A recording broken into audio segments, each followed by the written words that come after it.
So I'll call the meeting to order at 7:34. Welcome, everyone. My name is Nick Fazio, the Chair of the Economic Development Committee for Bronx Community Board 8. I appreciate your attendance this evening. Before we begin, I'm going to go through a quick roll call of committee members. Moses Sesema. Here. Julia Gomez. Here. Camila Tepelis. Here. And Joy Campbell Privatere. Not here yet. Okay, hopefully Joy will be with us very quickly or soon. We have a pretty full agenda this evening, so I want to try to move as quickly as possible through the chair's report and approval of minutes. But before we do that, I would like, for the sake of time and efficiency of the agenda, I would like to make a motion to amend the agenda to put Mr. Kaplan, who will give the small business owners report, further up on the agenda and right after the chair's report. Is there a second to that? And then Second. Is there any objection? Okay, so moved. Next order of business is the approval of minutes from our meeting in June. Has everyone had an opportunity to review the minutes? Yes, I move to approve the minutes. Is there any discussion? Oh, seconded. Sorry. Nick, just on observation, because this would be the reason I would have to abstain, just like for the June meeting minutes. I mean, it's common practice for the committee members to be identified as committee members for the purpose of the quorum. Other community board 8 members to be categorized as such, and then guests. So we started doing this early on in last year, but then we didn't do it anymore. But if you look at all the other committees, that's how they go about it. So maybe that's something to consider in the future for just proper accounting purposes, sort of say. So what you're saying is just to identify economic development committee members, right? Yeah, just to say minutes? committee members, the committee members, and have their names that were present. Community board 8 members have those names there, and guests, everybody else. Moses, does that work for you? That makes perfect sense. Yeah, I get that. That's All right, sound good. So Camila, can we? With that suggestion being considered, I'm happy to approve the minutes. So it is unanimous. So Yep. Excellent. With that one amendment to identify the committee members as economic development committee members. Okay, very good. Next, chair's report. I'm going to be as quick as possible. So again, we have lots of people on tonight and some interesting topics and some very important topics for our business community and for our community at large. First, congratulations on the committee for working to keep Ridgewood Savings Bank at 3899 Sedgwick Avenue open. I met with Ridgewood Bank executives to discuss how they plan on reaching more small businesses and the types of financial services that our businesses need. So we're looking forward to our future collaboration with Ridgewood Bank. Their flagship branch at 328 East 204th Street in Norwood had its grand opening on Tuesday, September 14th. They were gracious enough to invite me, and myself and Council Member Dinowitz attended the ceremony. The representatives there expressed their strong commitment to the Northwest Bronx and expressed an interest in working closely with the Economic Development Committee for Community Board 8. So it is a testament to Ridgewood's commitment to, even though that particular branch is not in our district, to our general Northwest Bronx area. And we're very happy that they are making that commitment to us. While some of the banks and financial institutions are running away and leaving neighborhoods behind, they have made a very strong effort. And again, we're looking forward to that collaboration. I want to thank Yuli Franklin, who's here this evening from DFS, for attending the meeting and for all the work that she did in that collaboration on the Banking Development District program that we'll have more information on during her segment of the agenda. Next, I just want to very quickly thank Mr. Orlando Cross from Flowers by Zenda once again. And he is the previous awardee of the Betty Campbell Adams Award. And once again, the committee really, he continues to prove that we made a really good choice a couple years back of selecting him as the winner of the award. He participated in the NYPD community interview process for selecting Captain Melendez's successor. So he took, I don't know, 3.5 or 4 hours out of his day for the community. And I just wanted to acknowledge that and thank him for that publicly.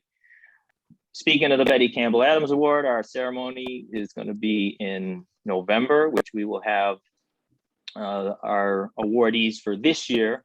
And then, of course, the nominating period will open up again in the spring. And we're looking forward to looking at what our businesses are doing, just both in terms of an entrepreneurial spirit and their contributions to the community. And speaking of which, another segue, congratulations to the merchants from Riverdale Main Street Alliance for doing such a fine job of refurbishing the tree pits throughout some of our merchant corridors. Dale's Pizza, Early Bird Cafe, Riverdale Bagel. There's too many for me to name all of them, but you can go to RMA's website and you can look at all of the businesses that have sponsored tree pits. And I would like to encourage other business owners to adopt the tree pits adjacent to their storefronts as well. And I know they've done that on Johnson Avenue. Metate has refurbished theirs. This is just another example of our business owners working hard to improve our community. And thank you to the businesses of RMA. And I emailed Riverdale Main Street Alliance personally to thank them. In case anyone's not aware, for anyone who is a business owner or has direct contact with business owners in our district, the SBA has activated the disaster relief program, as I mentioned at the full board meeting, as a result of 4 businesses impacted by Hurricane Ida, I should say. So if anybody has any questions or businesses that need help through that process, please reach out to us.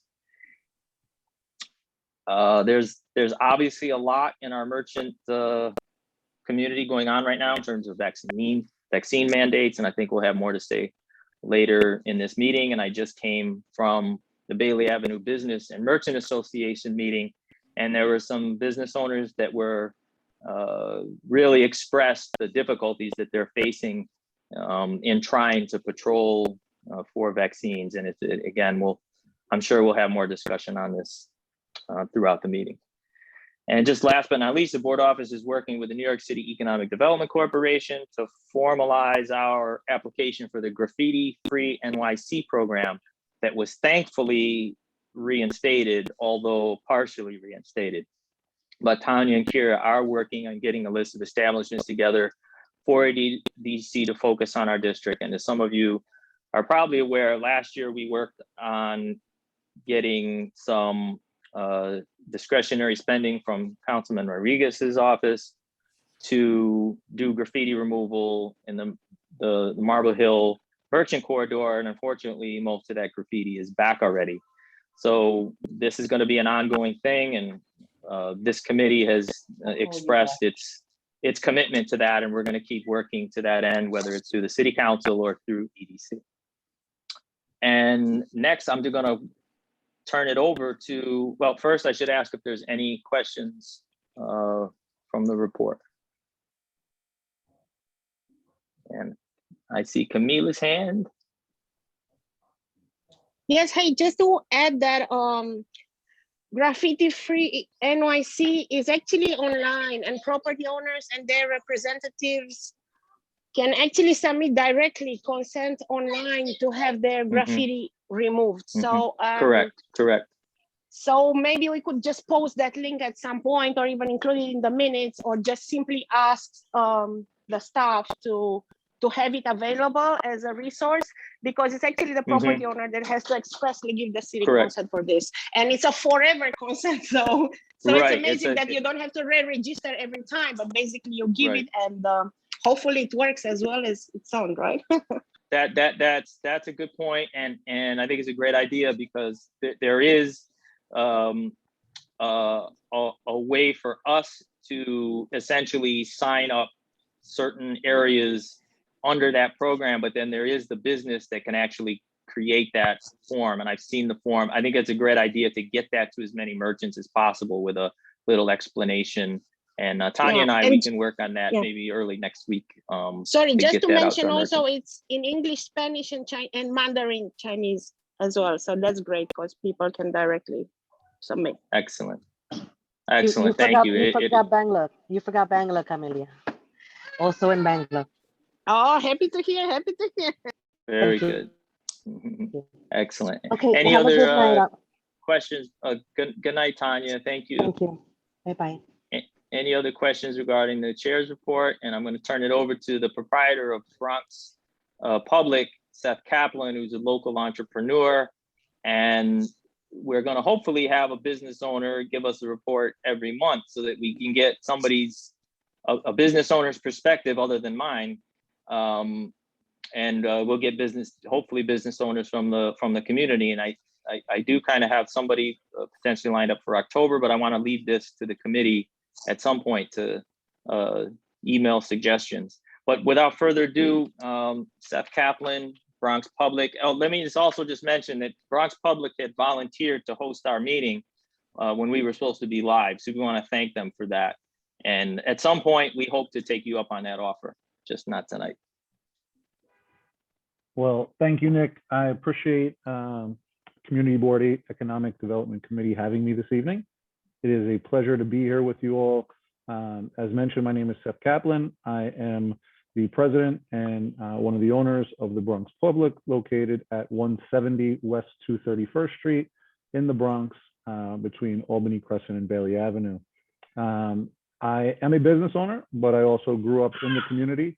My parents still live in Community Board 8, and I have a lot of friends there as well. So I have very close roots to the neighborhood. And, you know, in part, between my partner and I, creating Bronx Public was a passion project for us to begin with, because we grew up going to Piper's Kill.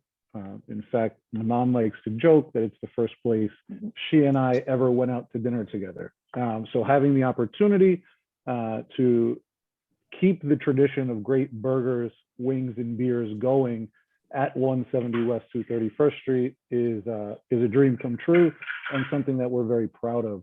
I appreciate you all having me today. And before I dive in, I do want to say that you know, the opinions that I'm going to express this evening are purely through the lens of my role as I have my number one customer here with me this evening as well. It is her bedtime, so we're saying good night. Good night, Kaya. The opinions that thank you. The opinions that I'm going to share with you all tonight are purely those through the lens of my role as the president of the Bronx Public, and my fiduciary responsibility to our shareholders, our employees, and the customers that we strive to serve. Our mission has and will always be to create a fun and safe environment where people can gather and enjoy fun food to share, along with a phenomenal cocktail program, local beers, and great music. So with that, I want to talk first about some of the things that I am really glad that the city did for us as restaurants and business owners during the course of what has been over the past 18 months, which has been by far the most trying time for the hospitality industry, probably in our country's history, and certainly in the 13 years since I've been in the business. You know, I'm sure I can speak for myself, but the fellow restaurants in the area, when I say that things like capping of delivery fees, the ability to offer drinks to go, and of course, the shining star of what the city did for us, the outdoor dining expansion, are three things that without those, most of the restaurants likely would not have made it through the past 18, 20 months. So when it comes to those things, we're truly appreciative, along with, of course, the stimulus in forms of PPP and things like that. But really, you know, allowing us to have drinks to go, capping delivery fees and outdoor dining is what allowed us to provide a customer experience and welcome customers back in the late spring and summer of 2020 after things, as I'm sure we all know, got very weird in New York City in the midst of the worst pandemic we've all seen. And so being able to meet our customers where they wanted to be, which was the ability to not come inside, walk up to a window, get a great drink and some food, or sit outside and meet with friends who they hadn't seen in months, was very important to us and allowed us to continue on. You know, the removal of red tape for the outdoor dining was huge. My partners and I have explored that in the past, and frankly, it was cost prohibitive between permitting, architects, approval process. You know, it was a sizable investment and one in which we were planning quarter over quarter to figure out how to make. And it continued to be outside the realm of our ability to invest while we were still growing the business. And so, you know, that is something that has certainly helped us, and I'm sure the other restaurant owners within the area would attest to. Having the outdoor dining has been huge. You know, the great thing about it is not only has it allowed our customers to come back and feel comfortable joining us for a night out, but it's also allowed us to increase our workforce, right? Pre-pandemic, we were at 14 employees max. We literally couldn't hire any more people because we didn't have enough shifts to go around. But with the expanded amount of space and seating that we now have outdoors, along with the additional needs for cleaning and maintaining, you know, COVID style protocols, we're now up to 25 employees at last count.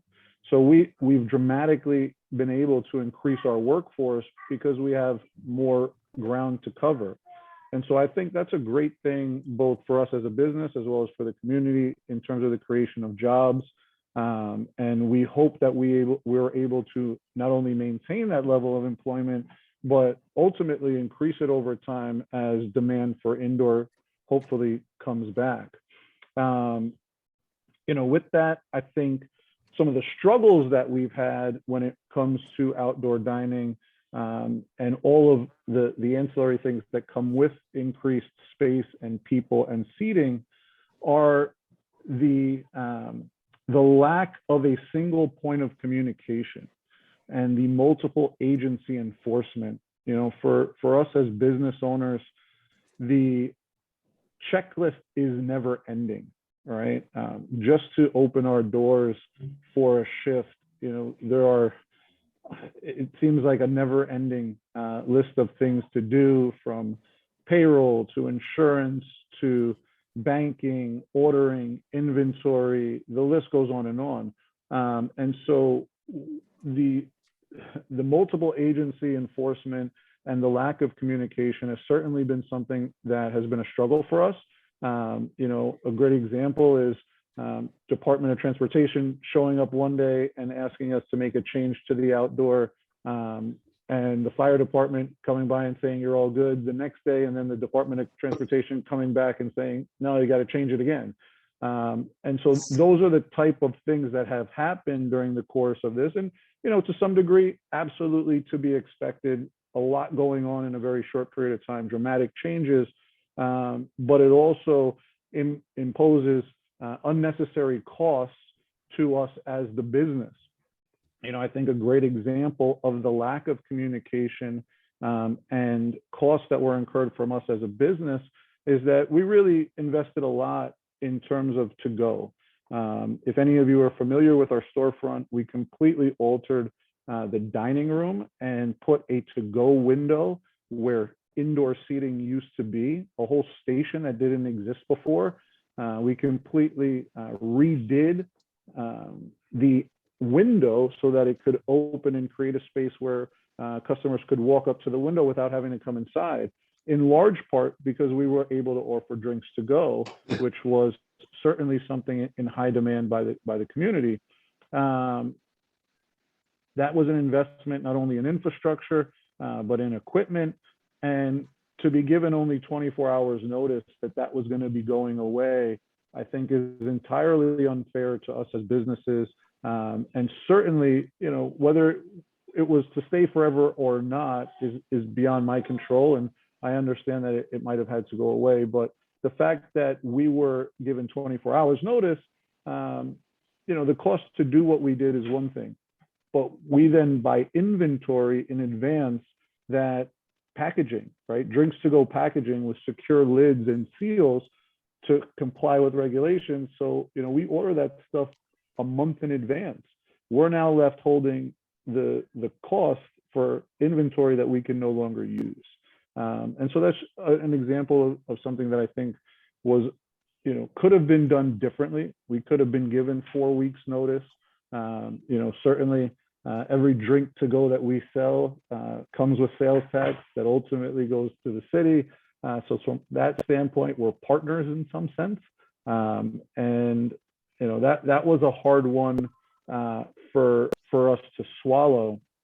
You know, I think the other thing that really hurt us, and luckily we were able to bounce back, but it wasn't guaranteed for a while, was at the end of 2020, as things, you know, kind of surged throughout the city, we were given, I think it was something like 7 days notice that we had to shut down indoor dining the week before Christmas and New Year's, which is, as I'm sure you all know, one of the busiest on-premise times for bars and restaurants. Not only for us, again, with the inventory issue, but for our staff who then had to be furloughed. I think that's tremendously unfair to them and to us with the lack of notice. It could have been done the first week of January after the holiday season. I don't think it would have had a dramatic impact. Of course, that's a decision beyond my control. But if it was going to happen, more notice should have been given to us as business owners, and we should have had more communication. The outdoor seating, you know, also comes with more people and ultimately more trash. And so one of the issues that we're dealing with now that you may be aware of throughout the community is that there's been no allowance in improved storage for trash on the sidewalks. We would love to build bins or some sort of container, not just to make sure that our storefront is well kept and cleanly, but there's a significant rodent issue in Community Board 8 right now. And I'm not sure if it is related to construction or changes in you know, sanitation or what, but the issue is widespread throughout the neighborhood. My parents have been residents, homeowners within the area for about 40 years now, and they have expressed that both they and their neighbors feel that it is worse than it was when they moved in the 80s. And so, you know, we are wondering what the city is doing, what the community board is doing as it relates to that issue. It's certainly a public health issue, right? No one wants to be walking around a neighborhood that has a rodent issue. I don't think it's directly related to the trash from the business. They're not inside the business, but they are out on Albany Crescent, and it's certainly something that we've had to deal with ongoingly, incurring expenses for extermination services and things of that nature. So with that, you know, those are some of the struggles we have. I would love to see within our district, our community board, more open streets. You know, that's certainly been something that I've seen in other areas throughout the city, but it doesn't seem like we've gotten any of that in Community Board 8. If I could put a plug for Albany Crescent, I think that would make a great open street where residents could come enjoy a day out without any cars passing through there. And I think it would make a big impact, whether it's Albany Crescent or other areas throughout Community Board 8. I think it could have a significant impact. And then last item on my agenda, I will shed a little light on the struggles that we've had and expect to continue to have with the vaccine mandate for indoor dining. We as private businesses are not set up to enforce a public health mandate that is not a requirement for all city residents. It comes at unjust cost to us as a business. It is and can be a safety issue for our staff, which then leads to increased costs in security. And as a private business, we certainly adhere to the city's policies and want to create a safe and enjoyable environment for everyone. But to have restaurants that have bared a lot of the economic brunt of this pandemic be now forced and required to enforce a vaccine mandate to allow people inside, right, wrong, and different, I think it's unfair for us to be put in a position to enforce that. It's not something that we are in business to do. It's not something that we're set up for. It's certainly not something that our, hostess or host, who typically range between 18 and 25 years old and on average get paid about $15 an hour, are trained to do, and certainly not something they can do well when they're faced with an unruly group of people who may have very serious opinions about how vaccines should or should not be required or not, regardless of what you believe. It's not their job and shouldn't be their job to have to deal with those situations. So it's something that we are dealing with, that we are training our people to deal with, that we are incurring additional security costs for, but it's certainly a burden on the business. And we're put in a very difficult position because regardless of where you fall on the subject, some people are going to be frustrated with us. And what we're trying to do is create a great experience for everyone who wants to have a nice time out. So it's a challenge. I don't know what the answer is, but it is definitely a challenge for us as business owners.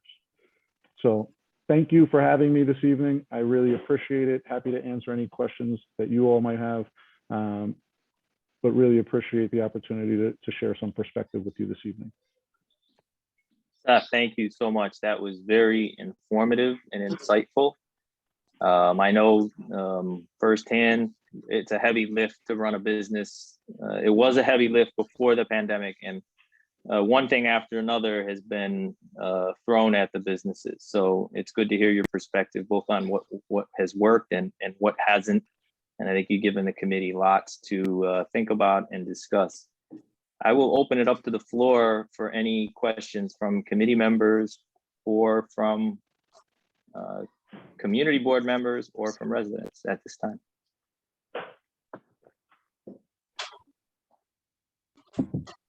No questions. No questions. Camila? Oh, Camila? sorry.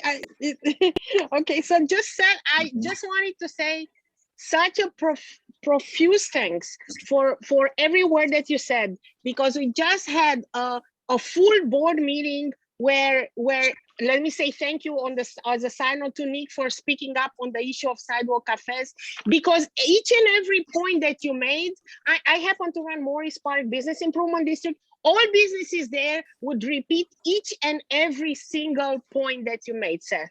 I mean, from how useful as a lifeline during COVID was the outdoor dining issue, and the fact that the city kind of made it so much easier compared to what the cumbersome, bureaucratic, expensive routine that they had before for sidewalk cafes, and how much of a lifeline that was for restaurants. I mean, again, each and every single idea that you mentioned, the possibility of additional employment, the concerns in terms of enforcement of the new kick to NYC, the sanitation things, the open streets. I mean, I swear to God, we can make like a full agenda of this year's work for this committee. So I wanted to say thank you for being so articulate and so clear. I swear to God, I would love to invite you as a witness, or how to say, to testify to a couple of forthcoming hearings in the city council. So just wanted to say congratulations and thanks for being here and speaking up on these things. Thank you, Camilla. I truly appreciate that feedback. And I would be happy to testify anywhere you want me to show up. Feel free to reach out. I'm more than happy to reiterate what I've shared with Community Board here this evening to a larger audience. I think it's a message that needs to be heard. Thank you so much, Seth. Thank you, Seth.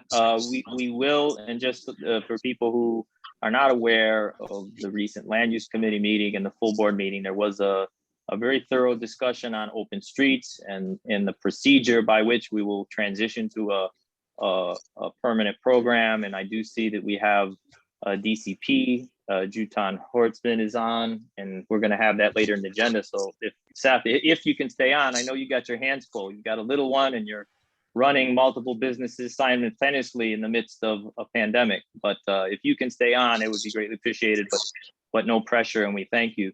One question that I have, and I do see Maria, I'll get to you next. One question I have, and I did just come from a local establishment, and I asked the host, she asked me for my vaccination. I showed her my vaccination, and then there was security. They asked me for ID, so they have a 2-person thing going, which I think was effective, although I'm sure that's an extra expense to the business.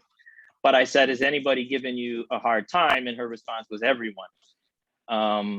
So, I mean, I don't want to just, just to validate what you're saying and a number of other people that I spoke to in the hospitality industry said this.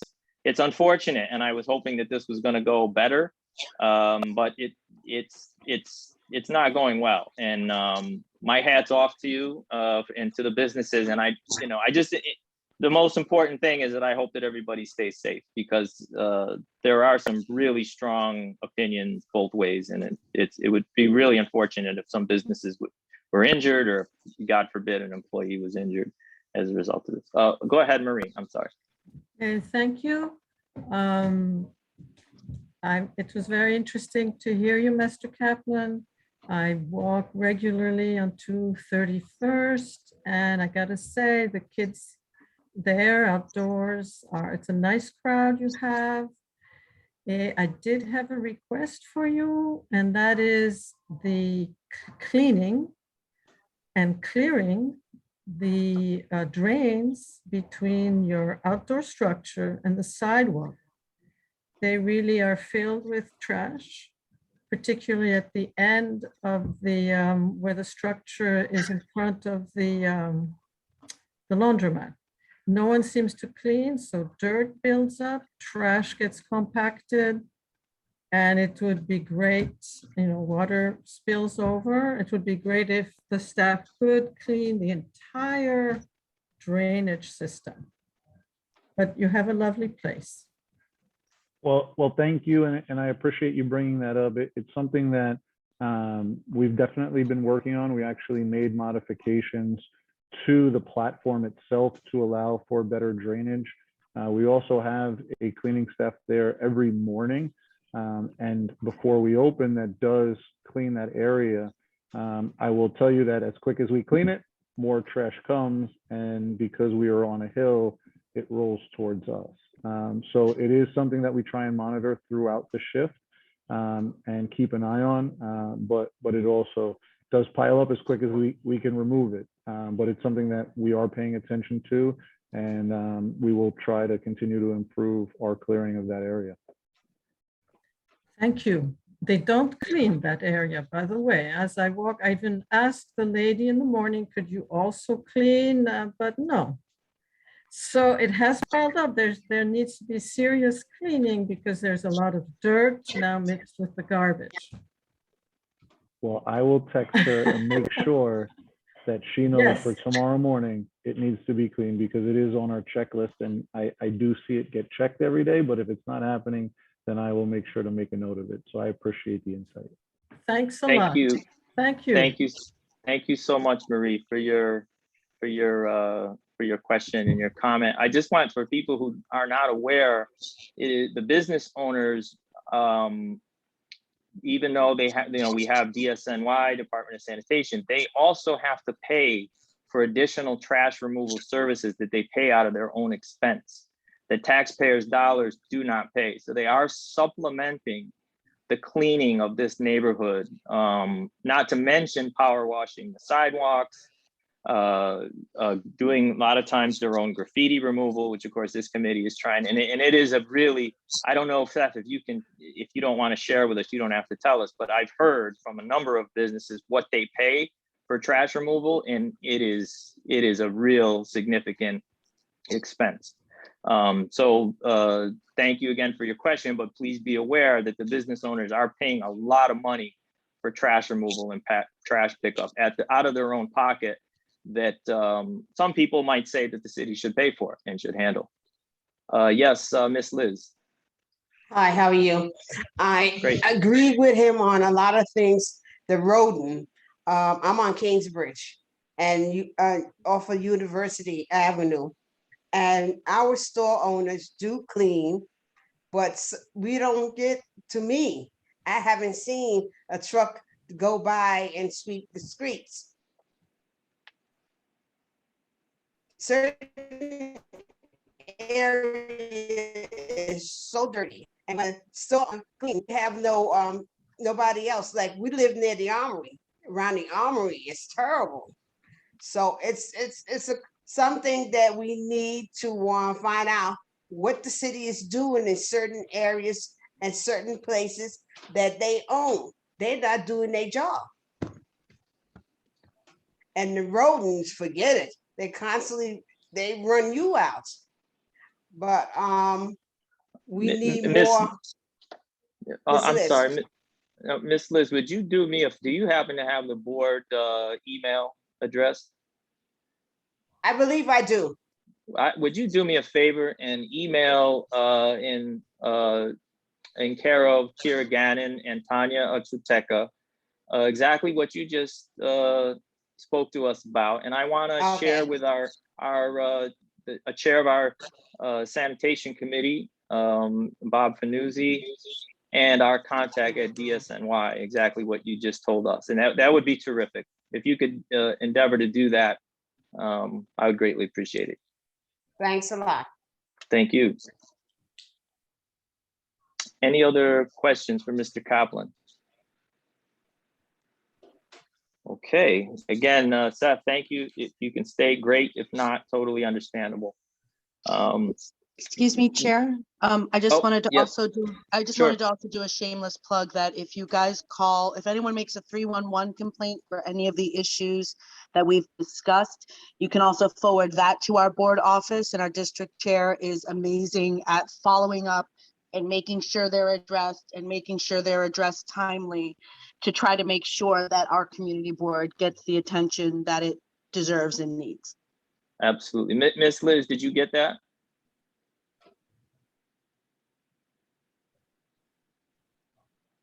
I guess we'll come. I think the internet connection froze. So hopefully you got. Julia mentioned. Thank you, Julia. That if you file the 311 complaint, you can also forward that to the board office as sort of another way to have that paper trail, so that we can follow up with the city, with Department of Sanitation. Thank you. All right, so we'll move on to the next item on the agenda. I want to turn it over to Manhattan College's Financial Literacy Initiative team. As I've been talking about, they've done an amazing job. We're very excited about the resources they put together. Unfortunately, we had to postpone the in-person event, but I'll let them discuss what the plans are from here. Professor Amira Nabi and Aileen Farley. Thank you so much, professors. Welcome. Thank you. Thank you so much for inviting us. So we've been working over the summer on a curriculum for a financial literacy workshop that would be offered to small business owners in the Bronx. So we had created a database on small business owners in District 8. We have also prepared a lot of material on how to apply for small business loans, on how to create a budget, on how to manage a budget, And we were planning to offering all these resources during the workshop that was planned for October 4th. Unfortunately, we were very, very sad to postpone the event to the spring. But in the meanwhile, with Aileen here, we are preparing a platform, a web page, on which we will be, uploading all the research we've done over the summer. And as soon as it's ready, we will make it available for you.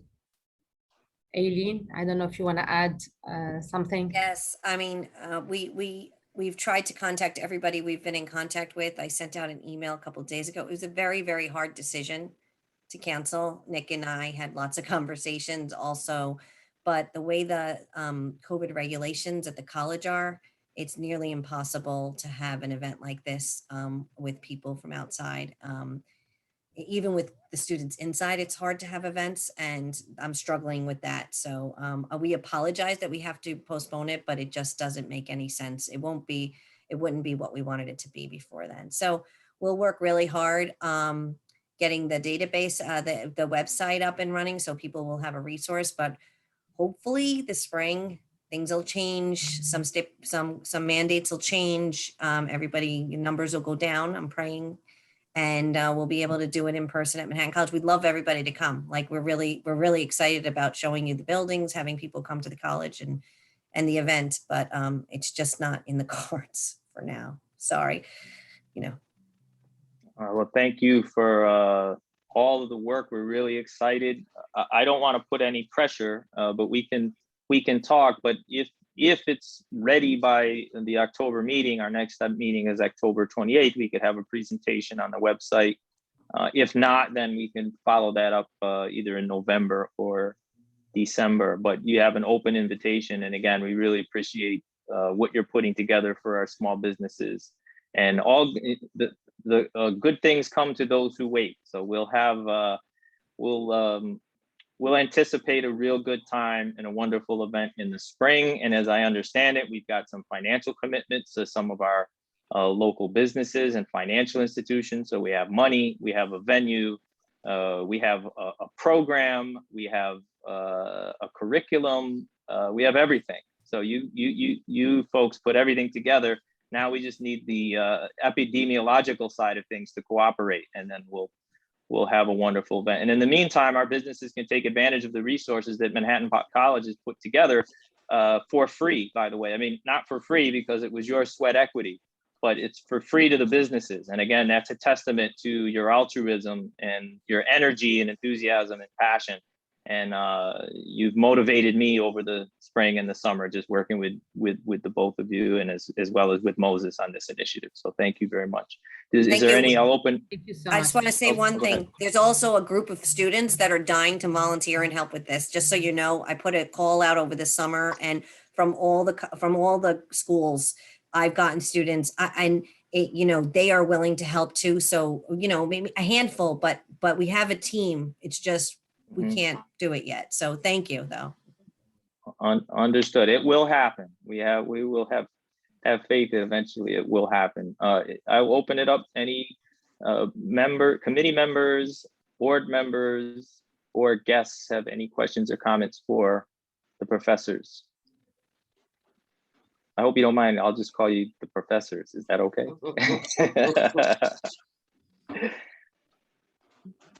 All right. Very good. Thank you so much. Keep us posted. We'll pencil you in for October 28th. But again, I don't want to put any pressure on you. If it's not ready, we can always move it to another meeting. But we're looking forward to that presentation when it's ready. Thank you so much. Okay, next. We have very honored to have the New York State Department of Financial Services with us. That this board worked very closely in our effort to prevent the Ridgewood Savings Bank from closing. It involved the application for a banking development district called the BDD program. And rather than me trying to explain this, I said, let me see if I can get the experts. And I got the expert of the experts who worked on this in our community, walked through our community. We did walkthroughs with Chair Spalter and myself and Bronx Borough President's Office. And already we appreciate the time you spent on our district, and please help us understand this BDD designation and perhaps tell us what the Department of Financial Services is and does as well. Thank you. Thank you so much, Nick. And it's always a pleasure, and good evening again, everyone. I am the Deputy Director for Community Development within DFS. Our unit administers the New York State Banking Development District Program, which is the program that provides incentives for banking institutions and credit unions as of 2019 to locate brick and mortar branches in areas that are otherwise underserved.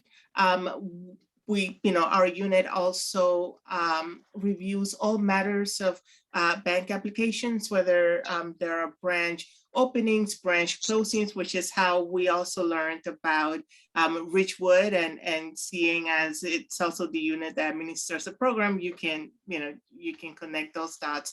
And we reviewed those applications along with mergers and acquisitions and so forth for consumer impact. We are the unit that reviews public comments. And so at this point, I would ask if anyone ever had a comment or something to say about any institution that you do business with, by all means, please let us know, because sometimes those comments can really direct the extent to which an institution is examined and where the focus is. So consumer comments are regarded very highly, and we also collaborate with our regulatory counterparts, being the FDIC, the Federal Reserve Bank, and the Office of the Comptroller of the Currency in matters related to community affairs and community reinvestment.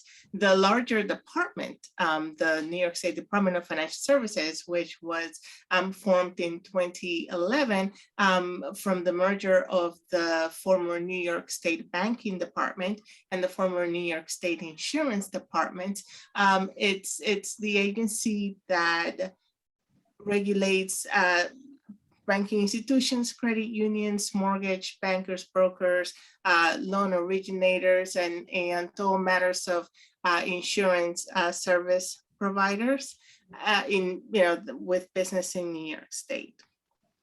And our website is dfs.ny.gov if you want to navigate and also learn a little more of who we are and what we do.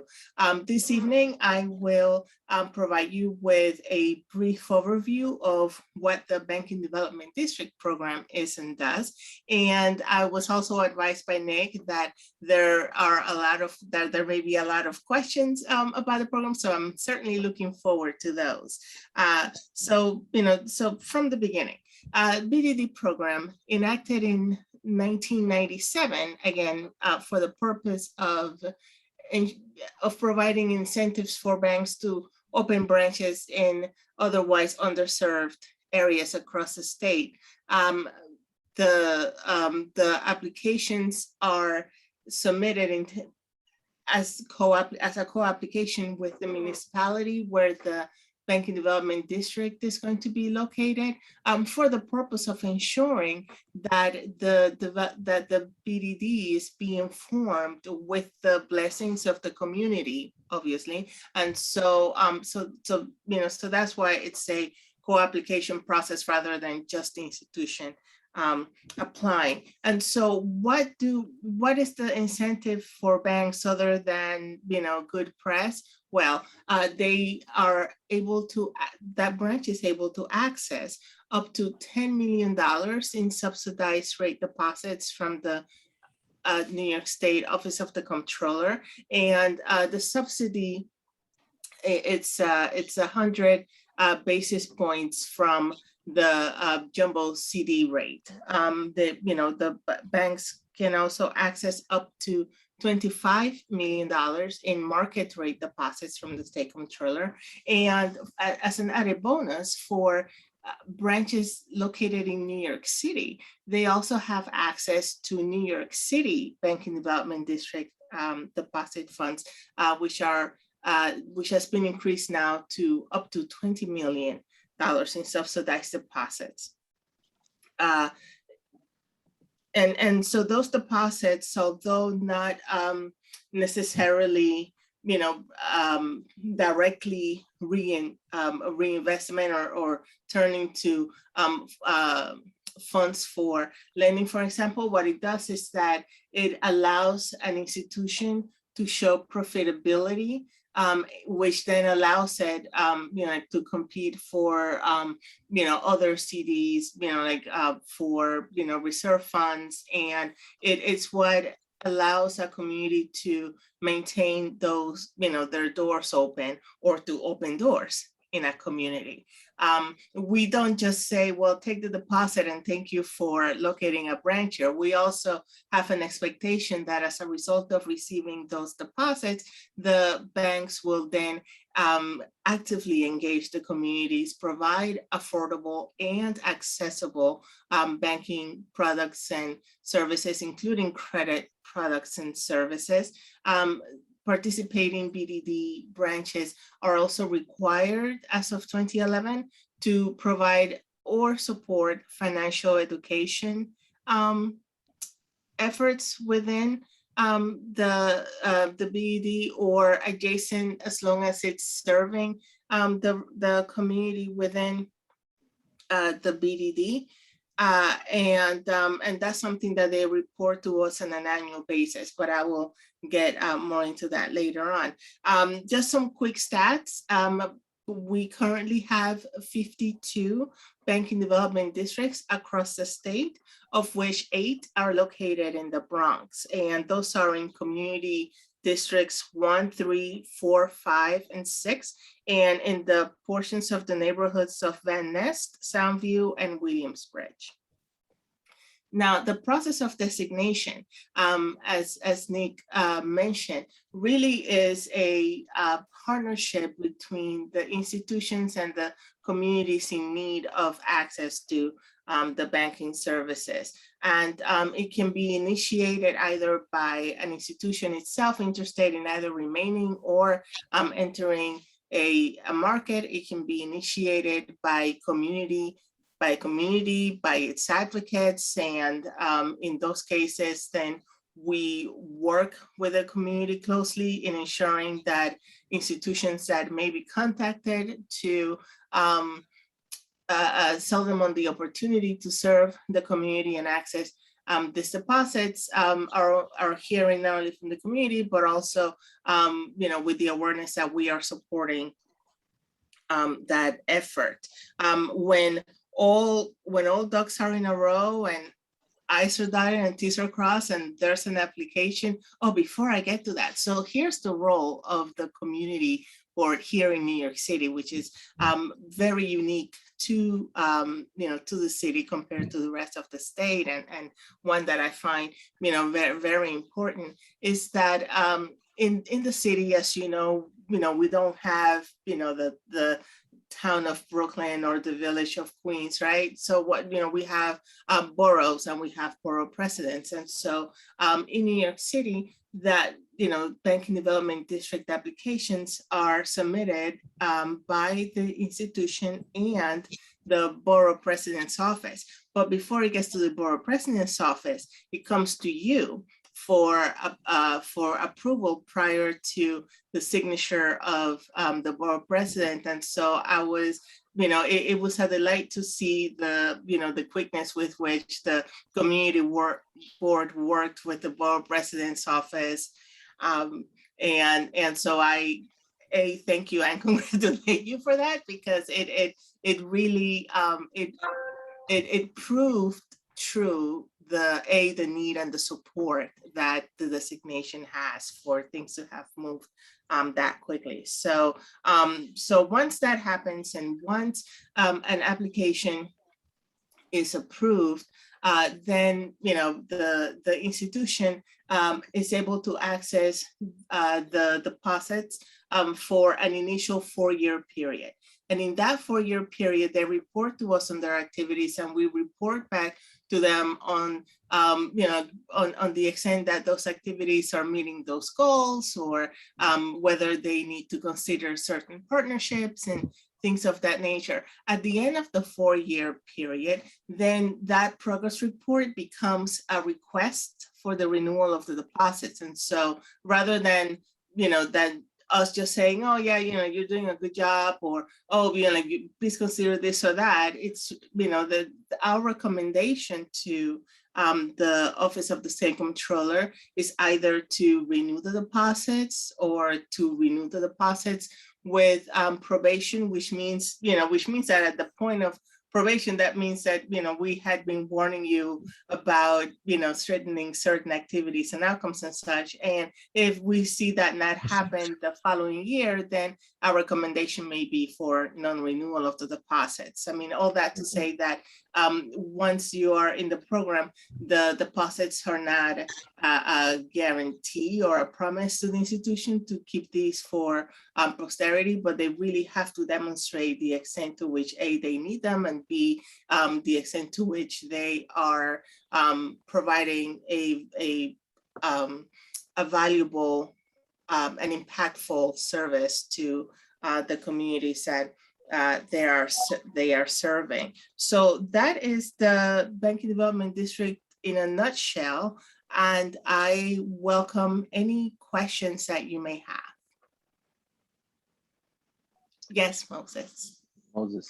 Thank you very much. We appreciate that great breakdown of this important program. Again, as we saw the importance of the partnership play out very recently in the two office. It's really great to see, what can be done forward. I think I just had one quick clarifying question. So following the 4 years of the initial we call probation period, like that for the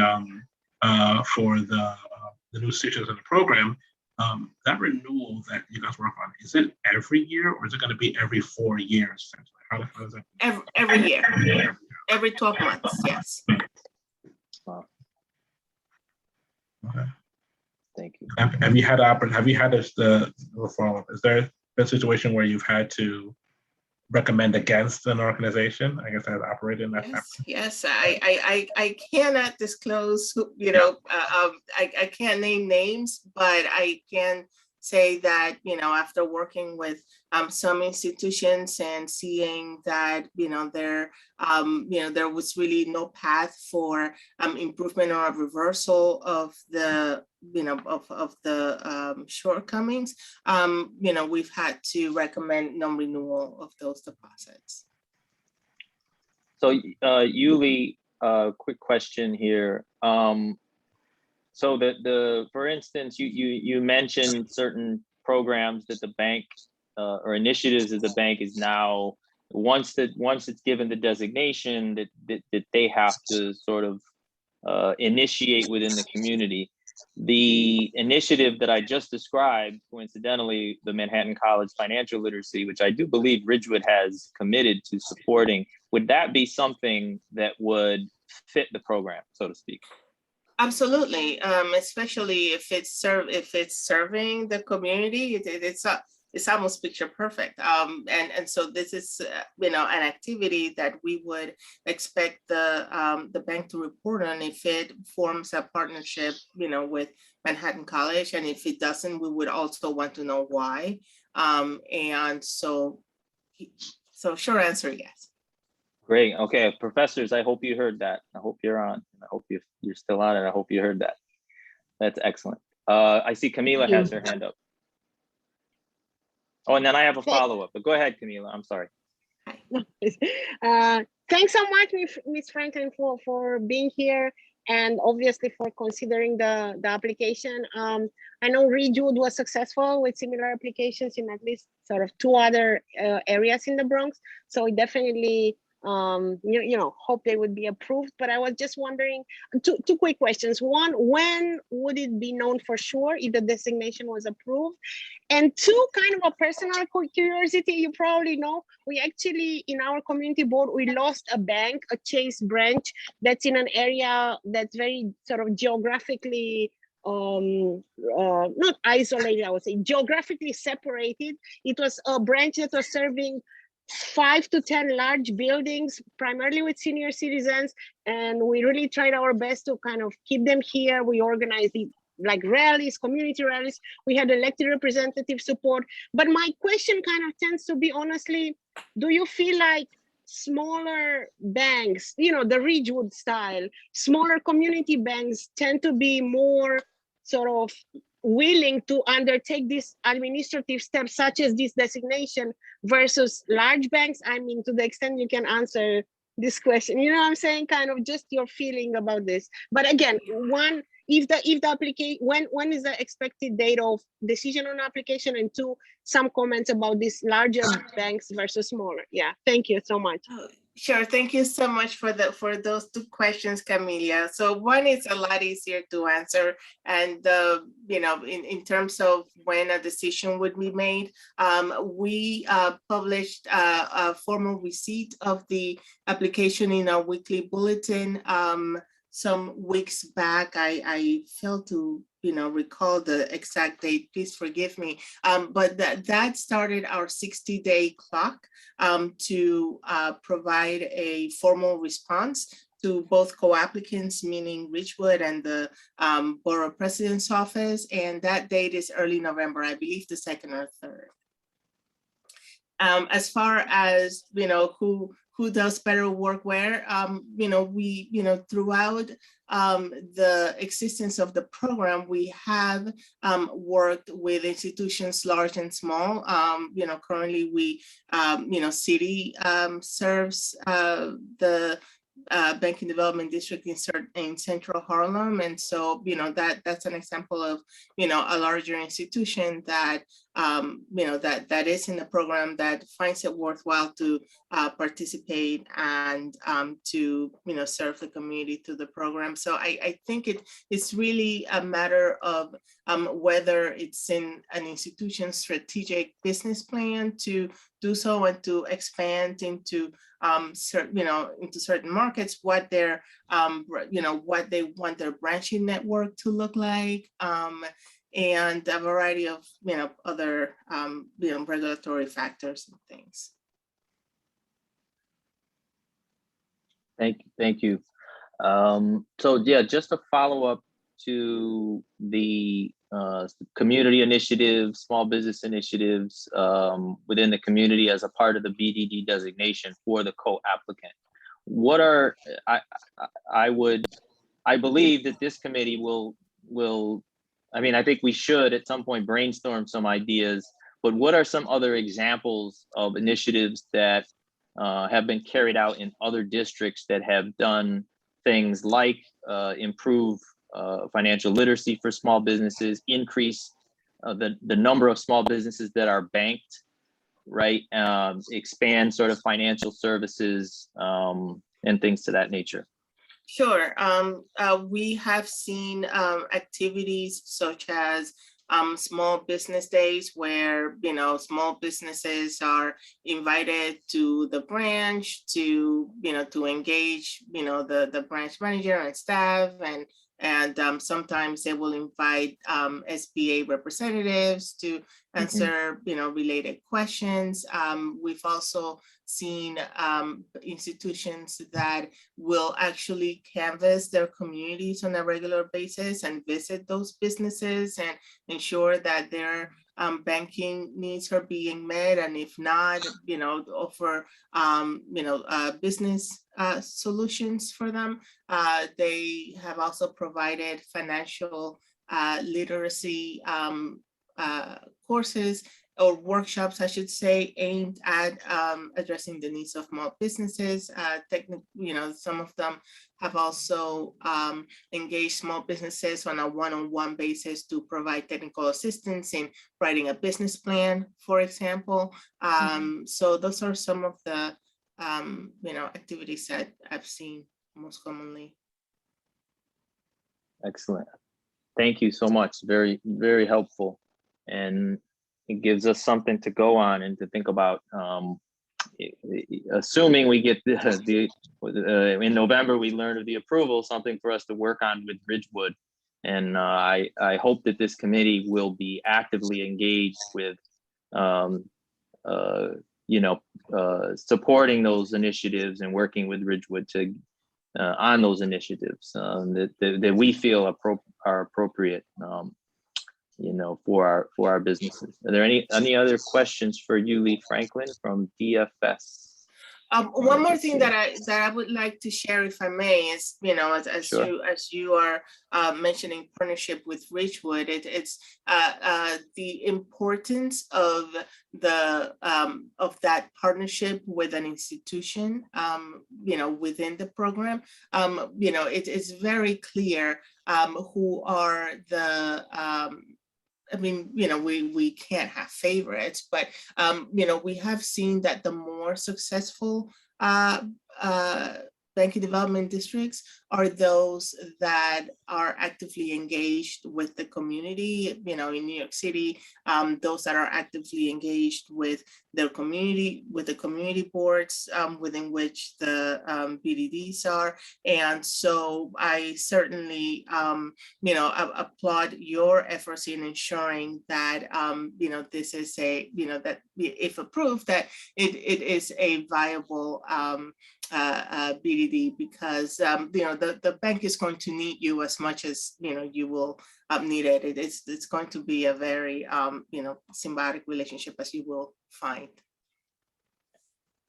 Thank you so much for that, and for I know Seth is still on, and for any other business owners that are on. Essentially, what that means is Ridgewood has a vested interest in engaging with you and seeing that you are successful.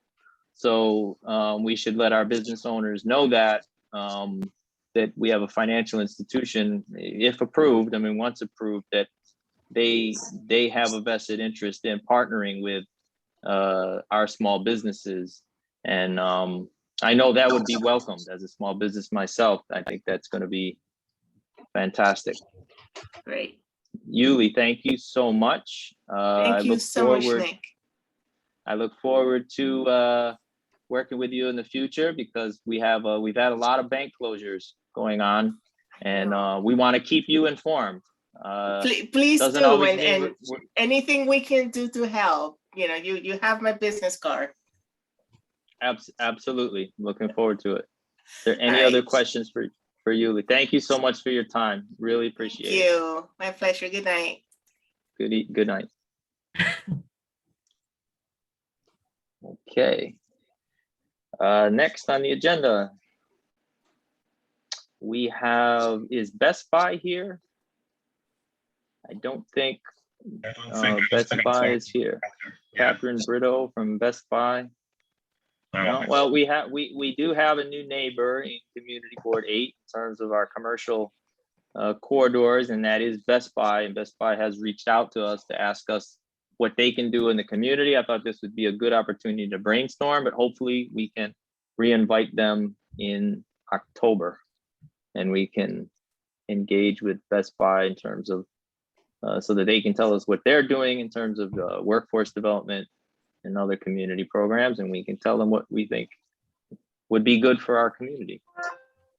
All right, we're moving to outstanding business, and I think we'll open this up and continue the discussion that at the full board meeting we never really got to finish regarding the outdoor seating, the outdoor dining. The DCP has proposed a text amendment that was voted against by the Land Use Committee, and then on the full board meeting, I think everyone that was at that meeting knows my position on it.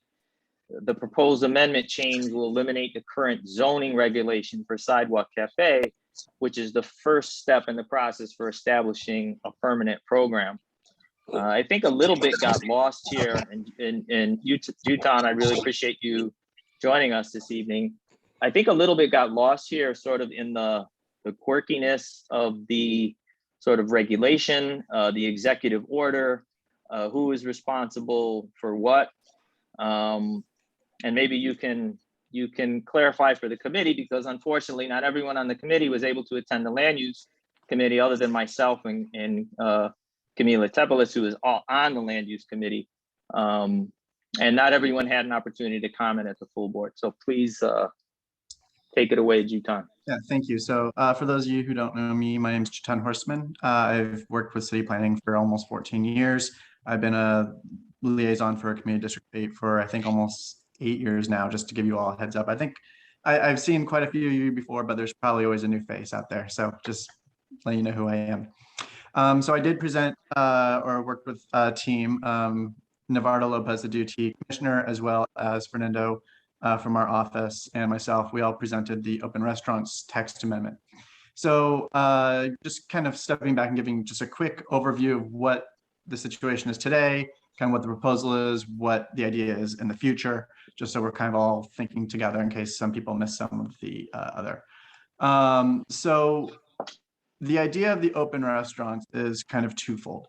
There is the sidewalk cafes, and there is, which should be along the sidewalks. And then there is the street program, which is the seating areas along kind of the streets there. And so those two components together create the open restaurants program. Today, there's really no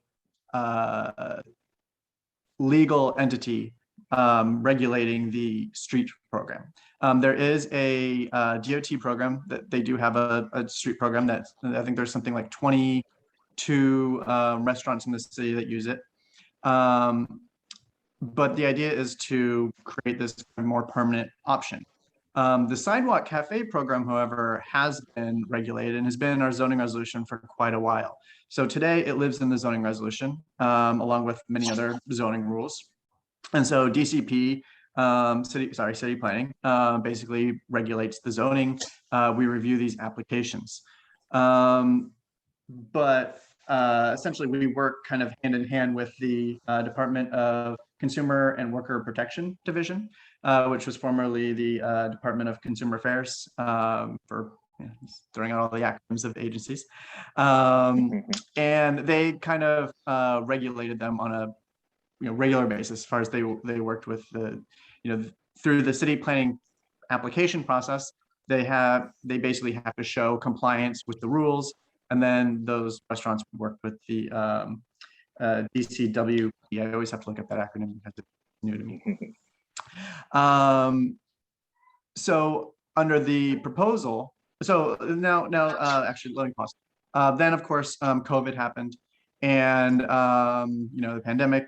We got into the situation we are today, and the mayor passed an executive order, basically pausing the zoning regulations, among other regulations, for basically how to apply or how to create these sidewalk cafes, as well as allowing for this new dining option, which was allowing for the street program.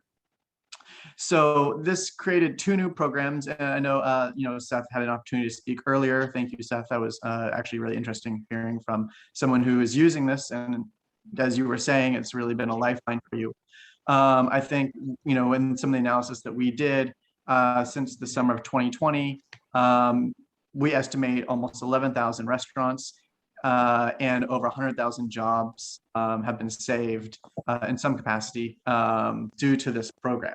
Now, granted, it's a pause. It was executive order that allowed for these the ability to any restaurant to basically have the sidewalk cafe or the street program in front of their. That was kind of like the extent. There wasn't really a lot of details of what that meant. There were always certain things that had to be met as far as meeting FDNY requirements and open. There had to be an open path requirement, so that I think it was always 4 feet minimum. So depending on the size of the sidewalk, you always had to have 4 feet. So there's certain things that are required just for ADA, accessibility, pedestrian friendliness, connections, right? Like you're just hitting on just basics for human rights, other than being able to have some of these restaurants surviving. So that's kind of getting to where we're at today. So now, under the proposed zoning text amendment that we just came to the communities across the city, was changing the rules so that instead of the sidewalk cafes living in the zoning resolution, basically it was, the proposed text was removing it from the zoning resolution in order to transfer the ownership of the sidewalk cafes to the Department of Transportation. Now, as part of our conversation with the Department of Transportation, Navarro stated that, you know, they're still working on those exact details of what that will be. They will come back to the community board with, you know, what will the, you know, sidewalk cafes require. I have a feeling from some of the early conversations I've heard, it's going to be very similar to the program that we have today, at least for the sidewalk cafes. I'm focusing just on the sidewalk component first, where you're going to have your path requirements. You're going to have certain things that can and can't happen depending on the size of the sidewalk and, you know, what types of overhangs and how wide the sidewalk is and what kind of enclosed versus unenclosed sidewalk cafes. So there's going to be a list of regulations just like there are today, but instead of city planning, processing that paperwork and then working with Department of Consumer Worker Protection, it's going to be more so on the Department of Transportation that kind of takes this on. Now, the second part of it is the street program. So again, it's all under the umbrella of the open restaurants. And that was part of the presentation, but the open restaurants program has this second component, which, you know, it is something that is a little bit more controversial for various reasons that we've heard in the public. But it is again, a lifeline and an opportunity for New York City to expand and change the way that we think about restaurants and dining outdoors. You know, when you think about cities across the world, especially in Europe, you know, that type of seating is very common. New York City, other than sidewalk cafes, it's pretty prohibitive in order to allow for some of this type of dining. So again, it's still early, but some of the things that DOT has, I don't want to say fully committed to, because until something's been done, you know, vetted, it's not committed. But the idea is that it would be a quasi-permanent structure. So it would be available from something like April through October or November, right? So the idea is that the structure would then have to be taken down through the winter months. So that way, one, it makes it so it is more of a temporary structure, right? Like, you know, people aren't going to be putting things in front of their restaurant. That makes it so that it really kind of turns into a permanent space. If the owners know they have to take it down every 8 months.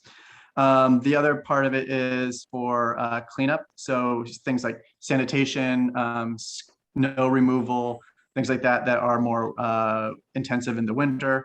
And then also making it so that I think I hit almost my points. But anyway, so again, making it more of a temporary but quasi-permanent structure for, again, another option for seat. So that was a lot of background.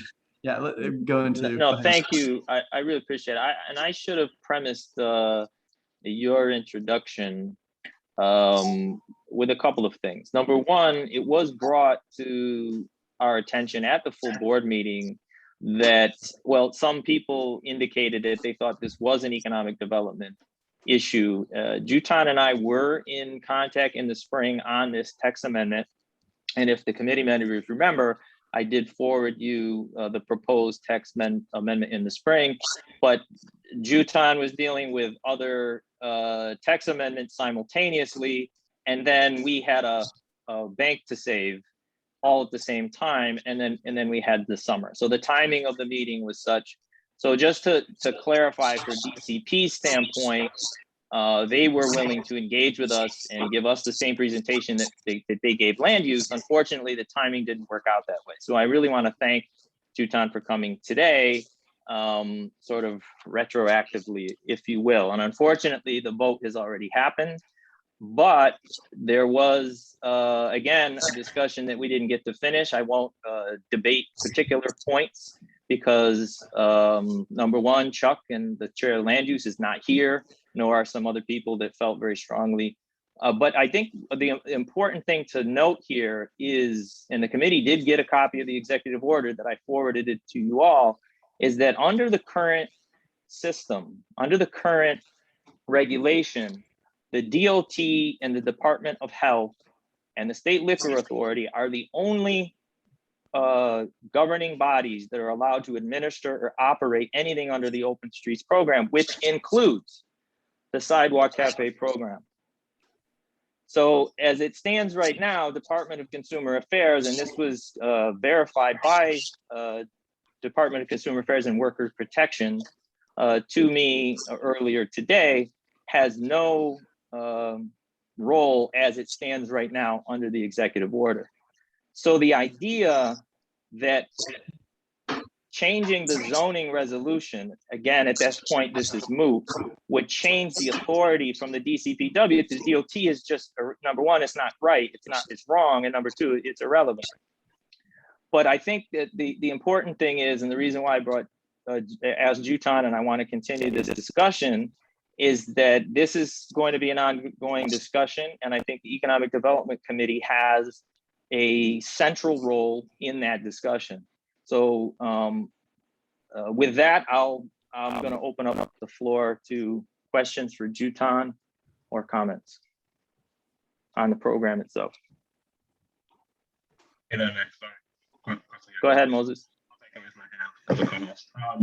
So a couple of things. One, and I thank you, appreciate your time for giving us an update. I think one quick comment and a question is that if there's such a thing that exists, it feels like the vote from the main body was, if you can call it, a rejection without prejudice. So essentially, they got caught up mostly in the not the right time or that kind of dynamic where they wanted to see the presentation from DOT first before giving their view on whether it should make sense for the DOT.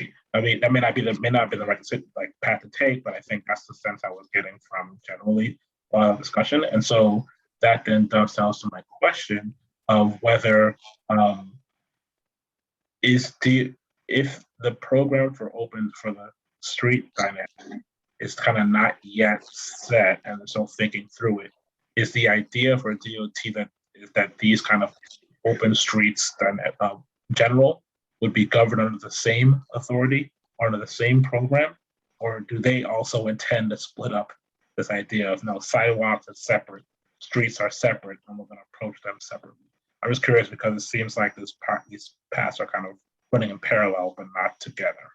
Yeah, so thank you for the point. I think that you are right with the vote for the community board. It was a vote without prejudice. I think that Chuck tried to make that clear, that it wasn't a rejection based on, they just didn't feel like they were comfortable with approving something without understanding the details of maybe what the DOT program is. I won't go into all this, speculate all the reasons why, but that did seem to be the general feeling from part of the recommendation. To answer so then your question was, I am losing. It's mostly happy to repeat. It was the whole dynamic of, is DOT thinking that they're going to have this street versus sidewalk kind of separate effort? Or are they kind of parallel? Because it seems like right now it's kind of like parallel efforts that aren't actually together. But under the executive order, it's under the same program, Open Streets. But is that what DOT is thinking as well, that they'll manage it under one program if it should come to them, or are they still viewing this as separate items that they're going to manage separately? Yeah, thank you for bringing me back to where I was trying to go.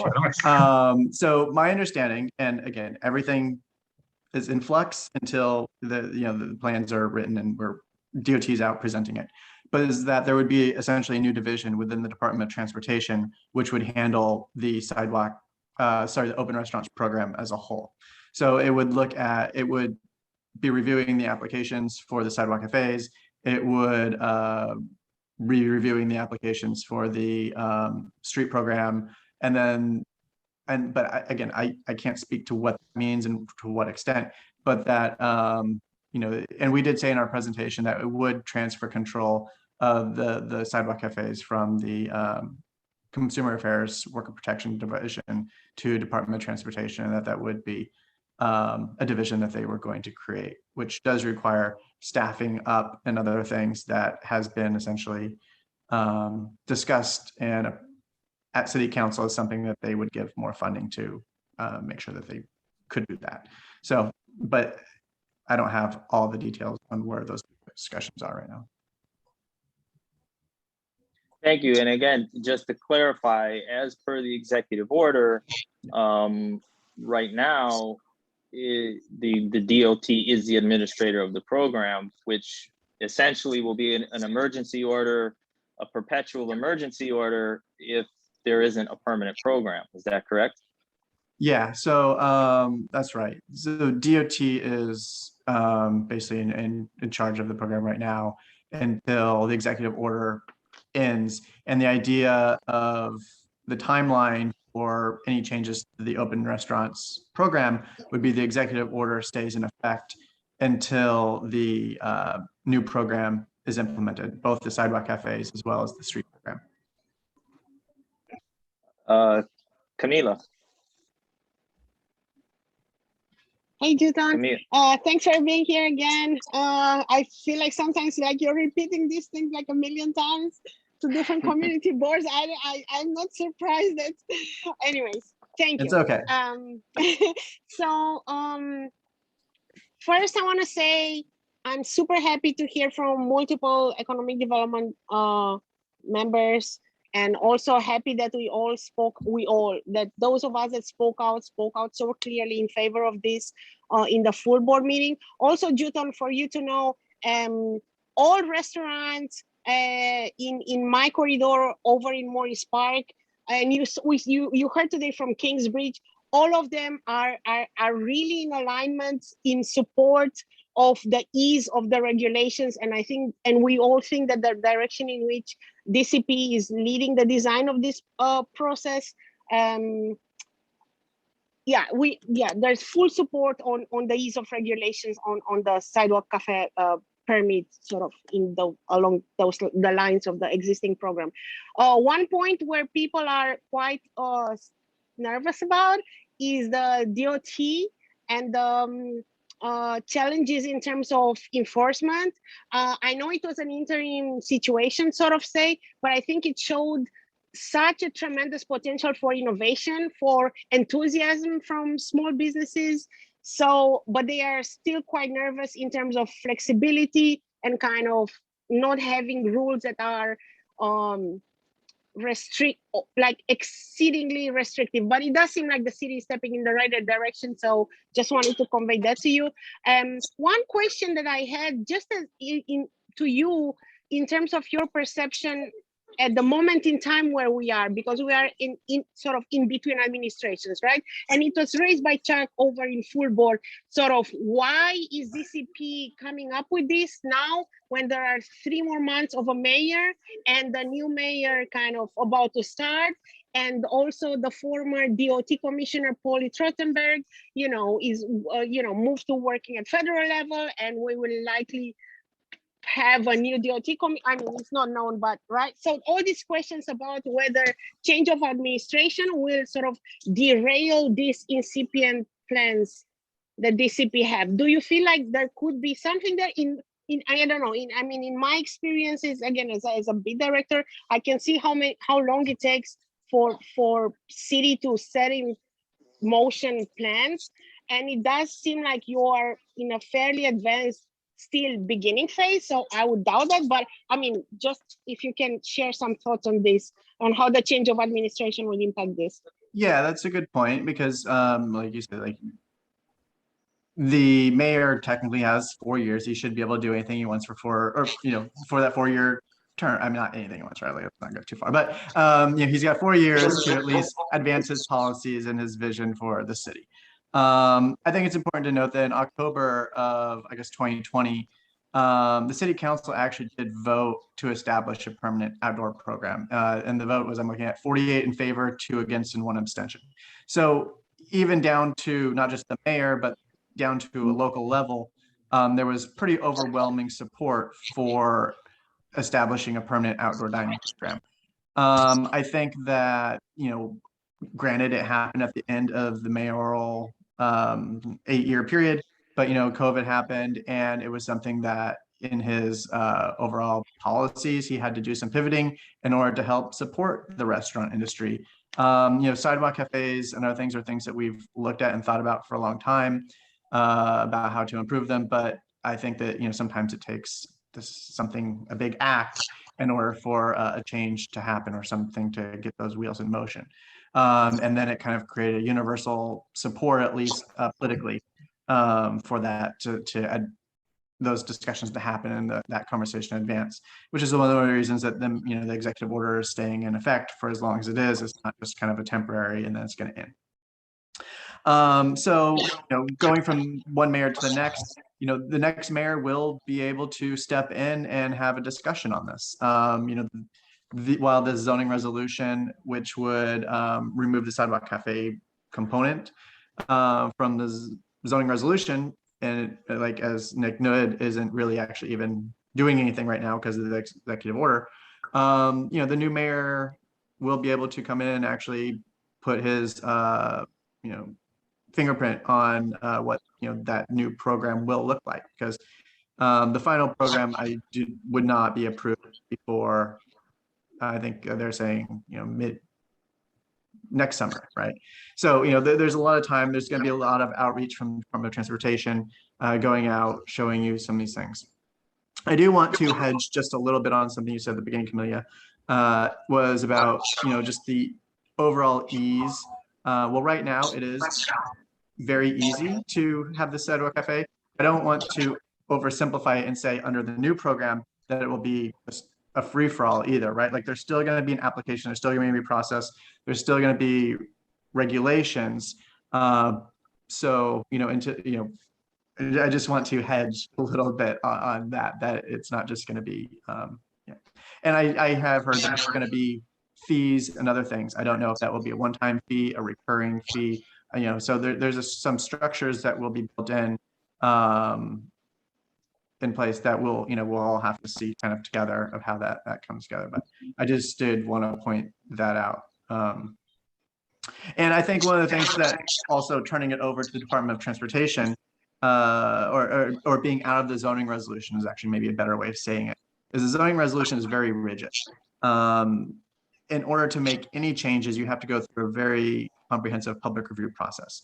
That's not always a bad thing, right? Like it's important to have feedback from the communities, but it also makes it very difficult when, for example, DOT or the street program gets implemented, and then there needs to be some changes to that program because it's like, they after a year or two, they're like, this is a lot of these things are working, but we need to tweak a few of these things.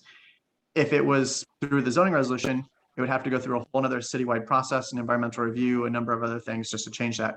Through the Department of Transportation, there's some flexibility there that they can change some of those rules to constantly adapt and improve the program without having to go through quite the same levels. Doesn't mean that they shouldn't be coming out to the community board and sharing those things.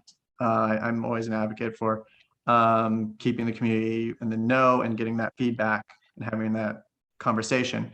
But I think that the zoning resolution does make it very rigid to make any changes and very difficult at times. And it can take a long time to do something like that. So a couple other just like benefits. Juton, I'm sorry,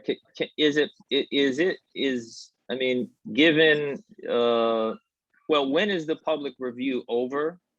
And then what happens next? And then I want to give it to Seth so we can get his perspective. So real quick. Most referrals are 60 days, but because this one kind of happened in the summer and there was some transition with some things, we wanted to give the community boards an opportunity. So we opened the referral period 90 days.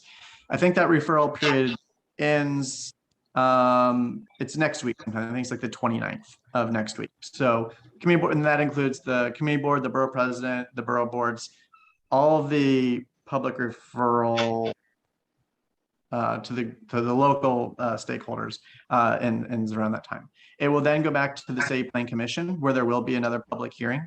I think that is planned for, I think it's around the second week of October. So if anyone does want to speak, they're more than welcome to speak. They can speak not as they can say they're a member of community board, but like, they can say, I'm here to speak in behalf of, right, of myself.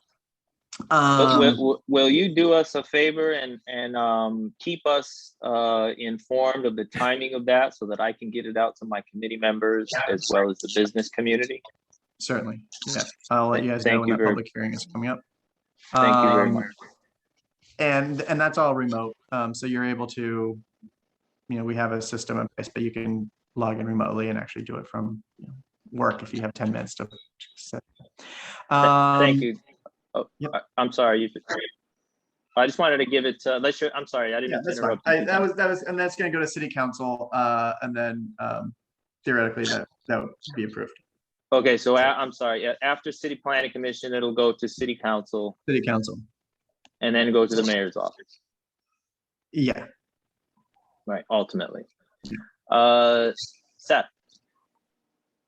Thank you, Yutan. Thank you for that explanation.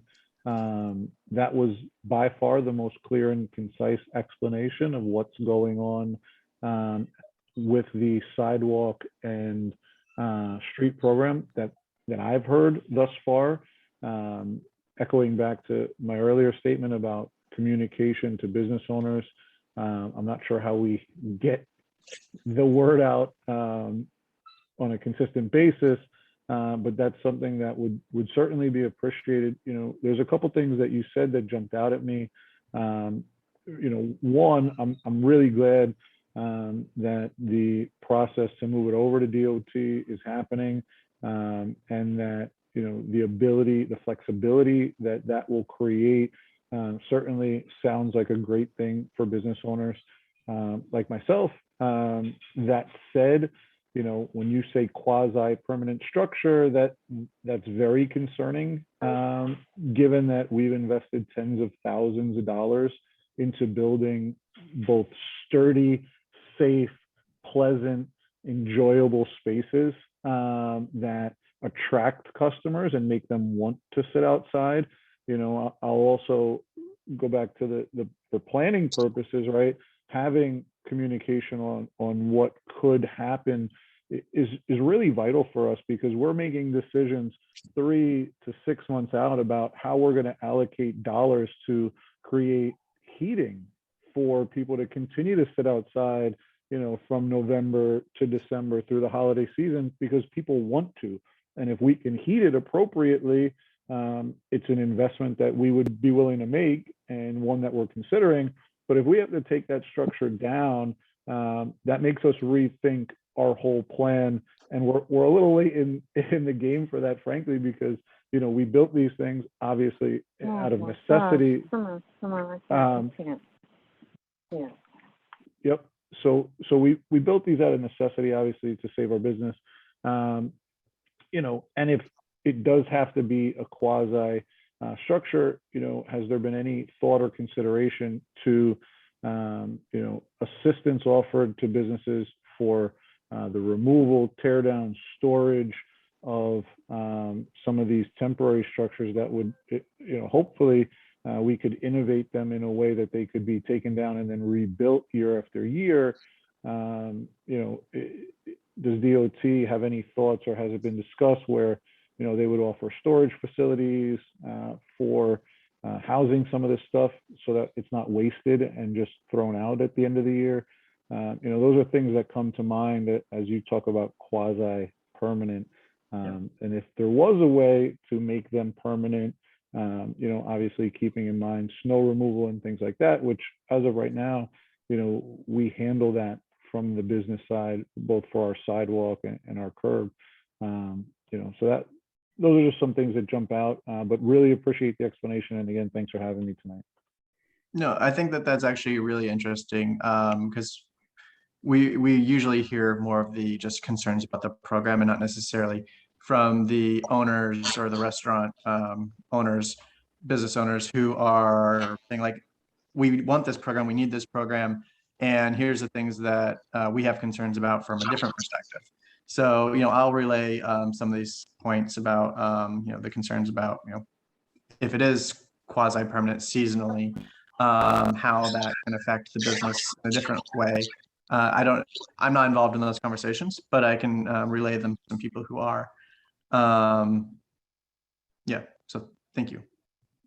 Again, I think it's important, as I mentioned in the full board meeting, that we continue to have this discussion, and that point right there, Seth, is a very important one, which is, again, I'm glad that we're having this talk, and I'm glad we're getting both sides. And again, unfortunately, I invited members of the land use committee. Camila is the only one who's here, but hopefully they will come to our October meeting, and at some point we will have DOT as well, or I will invite DOT to come and continue this discussion. I just want to point out, and Camila was on the sanitation committee last year, and in a couple of snowstorms, it was a concern that the structures would be damaged or with snow removal. And whoever was out on the committee will remember that I was actually in my car driving around to the structures during the storm. We had, by my recollection, someone please correct me if I'm wrong, we had no problems with damage to structures. We had no complaints from DOT or from the stone owner, from DSNY or from the stone owners about the snow removal. So where is this problem with the snow removal, and why hasn't it impacted our district? Or if it has, how come no one on this committee has been told? If anybody can answer that question regarding the snow removal, I would be grateful. Nick, just to say, I'm agreeing with everything you said, but I also do know of other businesses in other areas of the Bronx that whose structures were both unused, damaged, and impeded snow from cities, DSNY. Okay. DSNY vehicles from appropriately to in other areas. So we got lucky, in other words. Or no complaints, or Right. Can I have a really quick follow-up with Judon, because his presence here is so valuable. Yeah, sure. Judon, just one quick thing. When you anticipate, the need for support from community boards, the next step would be, so when do you anticipate there will be a need for support from community boards? And just as economic development person, I would suggest come to us first so that maybe, we can put together a case in a resolution when support will be needed, pending committee discussion, so that we could advocate as best as we can on behalf of our small businesses to the full board. But when do you anticipate the next step would be? So for the current zoning resolution, it will be going to the City Planning Commission, and I believe that will be in 2 or 3 weeks. That would be there for a public hearing. As far as the support for the DOT program, DOT will be coming back to the communities, I believe in the spring, with follow-up information. And I don't know exactly the details of that process or how any of that would look. So I guess there's a couple of different points of support that you could give regarding that. But like I said, I would give Nick the information on the commission and when that will be coming. Jutan, I can't thank you enough. I want to also send a thank you to Fernando as well, and hopefully we'll have you back when we have DOT, more details on the program, and we'll continue to have this discussion so that we can move forward with a plan that essentially is going to have to be a compromise. Let's face it, not everybody is in favor. It is an economic lifeline, as Seth and many others can attest to. But we do have to move forward, because otherwise we'll be living with the current program, which I think everyone agrees has to be move forward into something that's more permanent instead of governed by the executive order under the emergency provision. If there's is there any other comments before we let Jutan go? And hopefully you'll come back to us on October 8th. We'll be in touch before then. And please let us know about the Oh, did I miss the it? public What is on hearing. October 8th that you're wanting? October 28th will be our next Economic Development Committee Oh, I see. meeting. And this is going to be on our agenda for the foreseeable future until such time that this becomes a permanent program. So we will continue that discussion both here and I assume in land use and other committees as well, because it does carry over to other committees, environment and sanitation, the T&T Transportation Committee as well, Traffic and Transportation Committee. Sorry, tongue twister. Any other comments before we let Chutan go? And again, I thank you once again. Yeah, thank you all for the conversation as well. It's good to have this discussion. So for sure, we have to keep it. It's how we flush these things out. So other outstanding business. I have one thing. Do any other committee members have any outstanding business that we didn't deal with this evening? Okay, so new business. Is there any new business? One thing that was brought up I believe in the June meeting that I'll introduce, I guess, as new business, and I'll leave it to discussion as to if this committee wants to look into this matter, is the Marijuana Regulation and Tax Act, the MRTA. There is an MRTA summary that I believe I shared over the summer, but if somebody didn't get that, please tell me and I'll share it again. And this has commercial implications for our district in terms of retail marijuana. And is this something that the Economic Development Committee wants to look into more thoroughly, I guess is the question.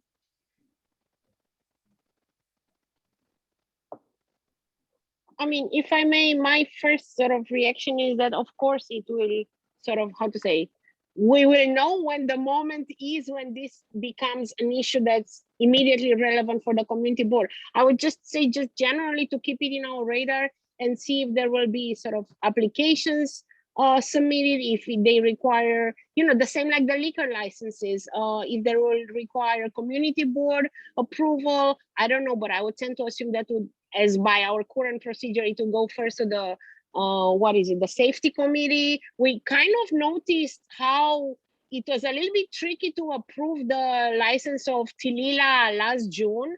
So let's remember that and try to be very proactive.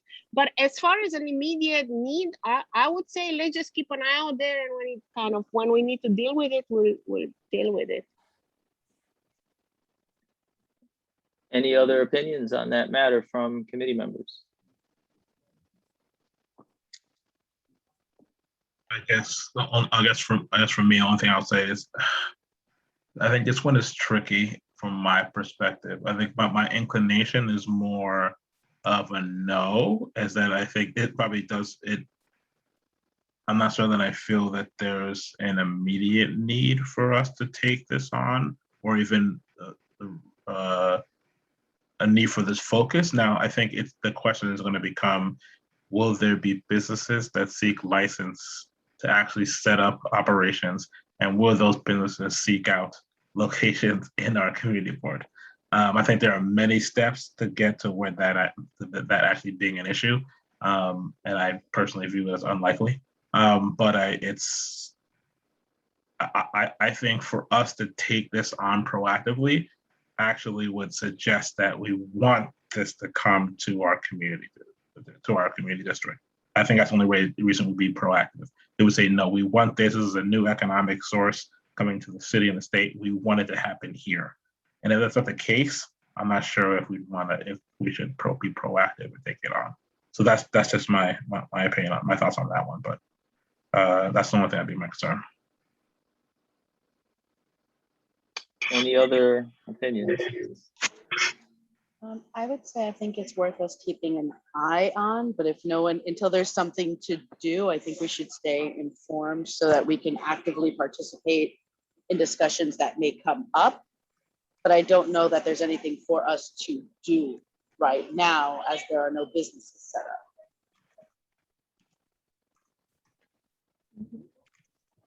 Anyone else? It seems like we're in a Hello? consensus. Yep, is that Joy? Hello? It is. I'm sorry. I had to step out.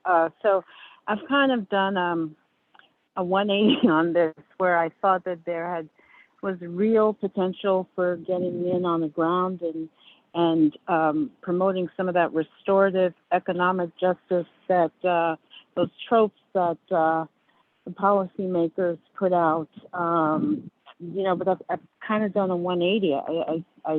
I don't, similar to Moses, I now have severe skepticism, towards what that agenda might be. And I see it more properly in the province of public safety.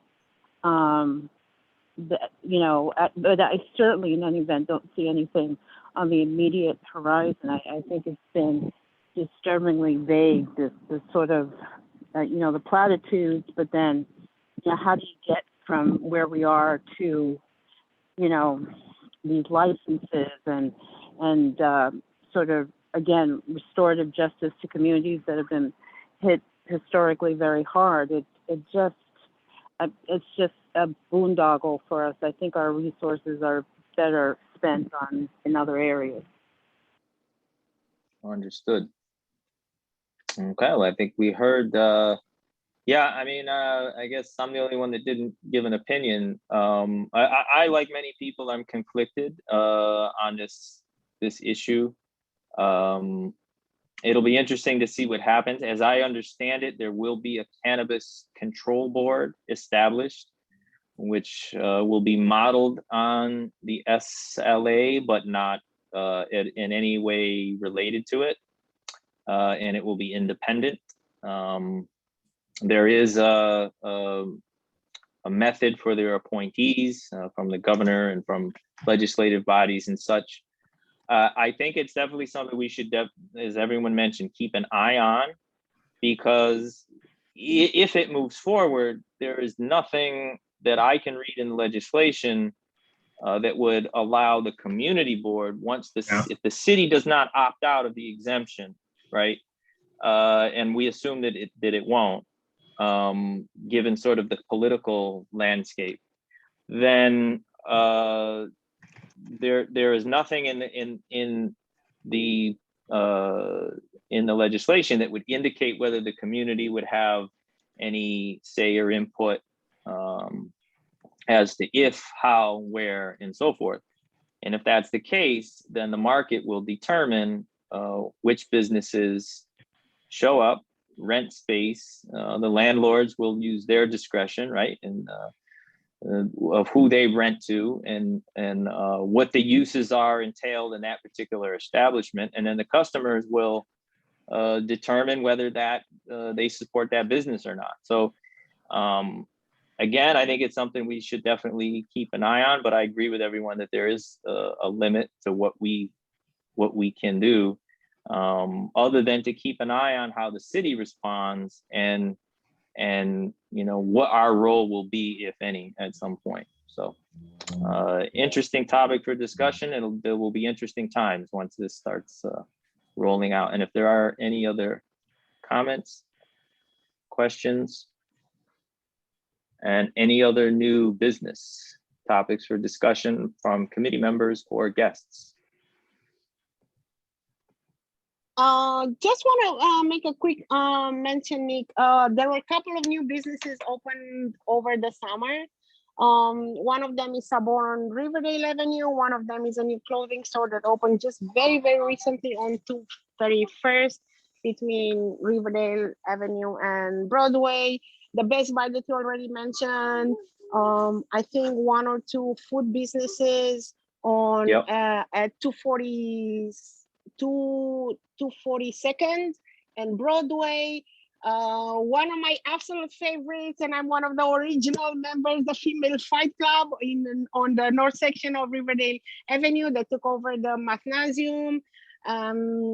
So just, Yep, I don't yep. know, I just wanted to say like a formal welcome to these new businesses. I don't know if at some point it would be kind of like a nice to just have like a standard, boilerplate kind of welcome to Community Board 8, like little letter that when a business open up, just to send it to them, just like a welcome, and here's the economic development, and you would give them maybe your email or something like that, just to like establish a connection. So just as a suggestion.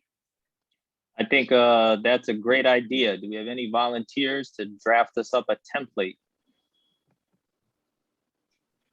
Yeah, I have no problem to draft something for you to Like consider. right, like a template, and then we can tailor it if we have a template to yeah. go off of, right? And then we don't have to draft it once essentially, and then we can tailor it each time. But I think it's a great idea, and I think it'd be a great way to engage. I know Ms. Edmonston from Silver Spoon. She's was a great educator, is incredible. She's going to do great at that business. And, in my business, I welcome the competition because I always tell people I have no competition, but they're going to do great because I know she's a really gifted entrepreneur. She's going to be a great business person. Yeah, So there's that's an it. article on them on Riverdale Press on this week. So anyways, Oh, excellent. okay. Yeah. Excellent. Yeah, and there's also the new tea place that took over from where Booney was. Yeah, Dynasty. Right. There's Early Bird on Mashalou. There's I think there's like Savory on Riverdale Avenue too. It's like right. Camila mentioned that one, Savory or something. Yeah. Sabor, something like that. Yeah, there's quite a few good ones, and a lot of them have really enhanced their storefronts, which is really nice as well. So yeah, excellent. Okay, so I'll send you like a little draft to consider by the next meeting. Great. Yeah, send us a template. We can amend it here and there if need be, and then we'll get that into once we're all okay with it, we'll get it into Tanya, and then we can monitor as businesses open up. We can try to send them a welcome letter and invite them to our meetings. I think it would be great. And one last thing, I did mention this, please, for committee members, if you have suggestions for the small business owners report for upcoming meetings, please email them to me.